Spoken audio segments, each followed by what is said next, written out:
তো hey guys, welcome back to my channel. কেমন আছো তোমরা সবাই? আশা করি তোমরা সবাই ভালো আছো, সুস্থ আছো। আমরাও কিন্তু ভালো আছি আর সুস্থ আছি।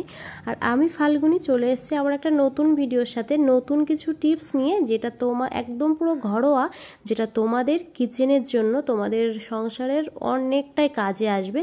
তবুও সেটা বিনা খরচে ঘরে পড়ে থাকা জিনিস দিয়েই কিন্তু এগুলো করে নিতে পারবে। তো তোমরা স্কিপ না করে ভিডিওটা দেখতে থাকো। আশা করছি আজকের ভিডিওটা কিন্তু ভীষণ হেল্পফুল একটা ভিডিও হতে চলেছে। তোমরা পুরো ভিডিওটা দেখো। আর আমি আজকে আমার কিছু টিপস তোমাদের সাথে শেয়ার করব, কিচেন টিপস। আর এই কিচেন টিপসগুলো তোমরা জাস্ট দেখো, তোমাদের অনেকটাই কাজে আসবে, আমি কথা দিচ্ছি।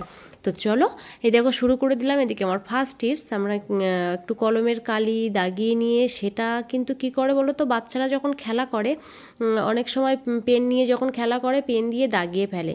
আর তখন কি হয়, ওটা আমরা কিন্তু জোরে রগড়াতেও পারি না, বাচ্চাদের ব্যথা লাগবে ওই জন্য। তো আমরা এদিকে একটুখানি কলগেট দিয়ে যদি হালকা এইভাবে ঘুরিয়ে ঘুরিয়ে নিয়ে ধুয়ে নিই, তাহলে কিন্তু আমাদের পরিষ্কার হয়ে যায়। আর তাহলে কি হয়, বাচ্চাদেরও আর কষ্ট হয় না, লাগে না। যে এই টিপসটা তোমরা ইউজ করতে পারো, ব্যবহার করো। আর কেমন লাগলো আমার এই টিপসটা অবশ্যই কিন্তু তোমরা কমেন্ট করো। আর যদি ভালো লাগে থাকে তাহলে একটু প্লিজ শেয়ার করে দিও। আর এদিকে কিন্তু আমি চলে এসেছি আমার সেকেন্ড টিপস নিয়ে। তো আমার সেকেন্ড টিপসটা কি দেখো, আমি দুটো কাঁটা চামচ নিয়ে নিয়েছি, আর এরকম একটা রাবার নিয়ে নিয়েছি। আর কাঁটা চামচটা কিভাবে ধরেছি সেটা কিন্তু তোমরা খুব মনোযোগ দিয়ে দেখো। কাঁটা চামচটা ঠিক এইভাবে নিয়েছি, একদম মুখের ওখানটায় আমি গার্ডারটা লাগিয়ে দিয়েছি। আর লাগিয়ে দিয়ে দেখতে পাচ্ছ, এটা কিন্তু আমাদের সাঁড়াশির কাজে আসছে। আমাদের অনেকটা ভাজাভুজি করতে গেলে, ডিমের অমলেট বানাতে গেলে সেটা উল্টাতে হয়, রুটি বানানোর সময়, পরোটা বানানোর সময়। তো তখন কিন্তু আমাদের বাজার থেকে কোনো সাঁড়াশি আনার কোনো রকম কোনো প্রয়োজন নেই। আমাদের বাড়ি থাকা জিনিস দিয়েই কিন্তু আমরা এটা তৈরি করে নিতে পারি আর ব্যবহার করতে পারি, যেটাতে আমার কোনো খরচ হবে না, বিনা খরচেই হয়ে যাবে। তো চলো, এদিকে নিয়ে এসেছি আমি থার্ড টিপস।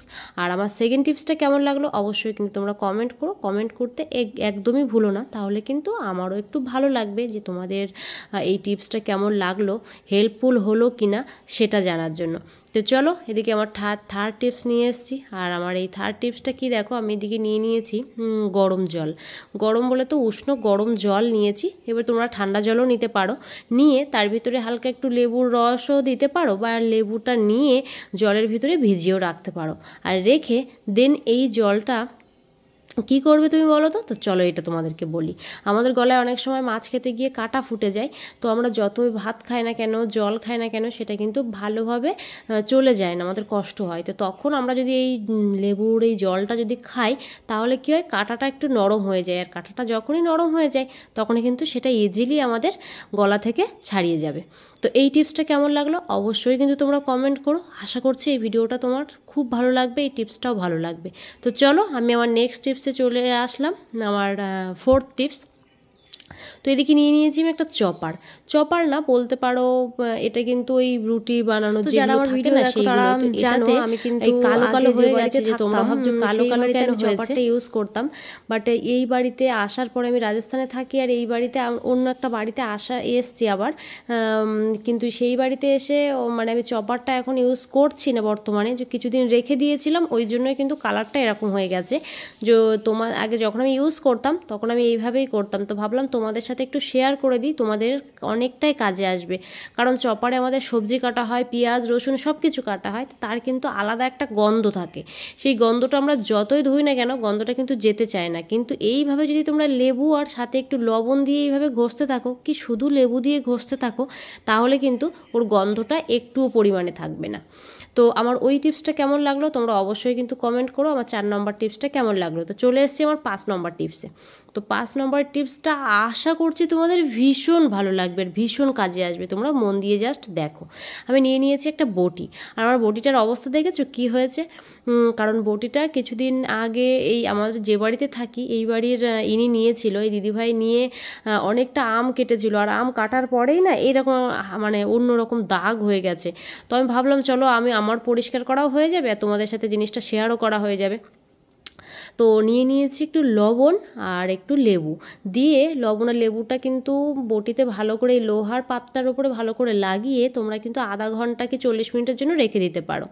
রেখে দিয়ে দেন এই কাজটা তোমরা করো। বাট আমি কিন্তু তোমাদের সাথে শেয়ার করব, আর ভিডিও করার সময় এটাও এতক্ষণ রাখাটাও পসিবল হয় না, যে এই জন্য আমি কিন্তু জাস্ট লাগিয়েছি, লাগিয়ে 5 মিনিটের মধ্যেই দেখো এদিকে বাসন মাজার যে তারগুলো থাকে, বেশিরভাগ আমরা কড়াই মাজার ক্ষেত্রে ইউজ করি, এই স্টিলের তারে আমি একটু স্কচব্রাইট লাগিয়ে নিয়েছি। মানে আমি যেভাবে করি সেভাবেই কিন্তু তোমাদের সাথে শেয়ার করলাম।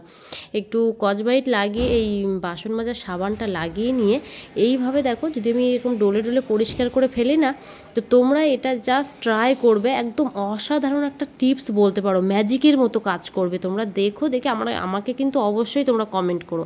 তো এই তোমরা নিশ্চয়ই দেখতে পাচ্ছ অলরেডি আমি দেখো ডলতে ডলতে আমিও দেখে অবাক হয়ে গেছি, দেখো কি সুন্দর পরিষ্কার হয়ে গেছে। আর এরকম পরিষ্কার জিনিস দেখতে কার না ভালো লাগে বলো?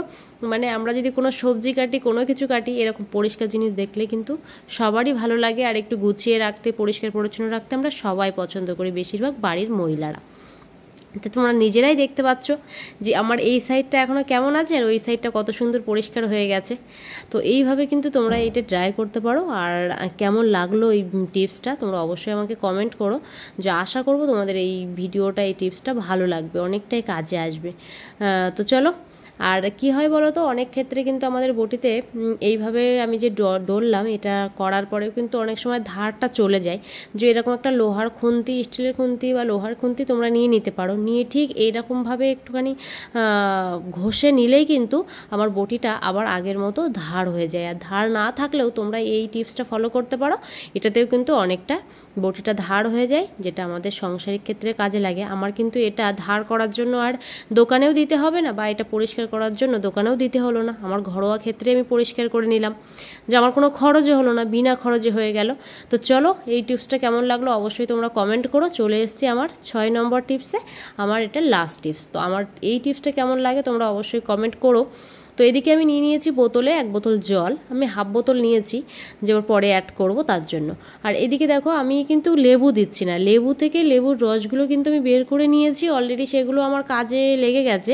এবার যে সিটিটা থাকে লেবুর, আমি সেটাই জাস্ট ছোট ছোট করে কেটে বোতলের ভিতরে দিয়ে দিচ্ছি। তো তুমি কিন্তু আরও দিতে পারো তোমরা, তার কারণ হচ্ছে আমার কাছে যে কটা ছিল আমি সেই কটাই দিয়েছি।